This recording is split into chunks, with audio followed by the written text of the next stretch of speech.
নমস্কাৰ বন্ধুসকল, মই হিতেশ্বৰে পুনৰ হিমালয়ৰ পৰা এটি নতুন ভিডিঅ' লৈ আপোনালোকৰ মাজত উপস্থিত হৈছোঁ। এই বন্ধুসকল, আজি আপোনালোকৰ বাবে এটি ৰস লগা কাহিনী লৈ আহিছোঁ।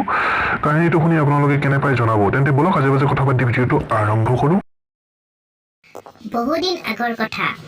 এজন বৃদ্ধই অকলশৰে হাবিৰ মাজত এটা ঘৰত বাস কৰিছিল।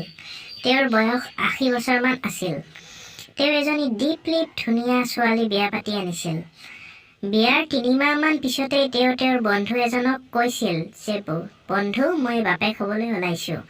তেতিয়া বন্ধুজনে কৈছিল যে বন্ধু, তোমাক এটা কাহিনী ক'ম, তুমি শুনিবানে? তেতিয়া বৃদ্ধই কৈছিল, নিশ্চয় শুনিম, কোৱা বন্ধু।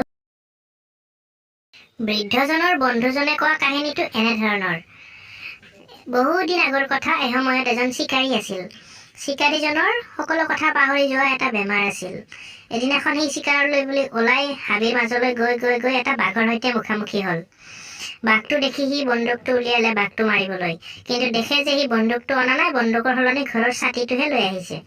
তেতিয়া সি ছাতিটোকে বাঘটোৰ পিনে বন্দুকৰ নিচিনাকৈ টুৱালে আৰু ট্ৰিগাৰ দবালে, আৰু ছাতিটোৰ পৰাই গুলী ওলাই গৈ বাঘটোৰ মৃত্যু হ'ল।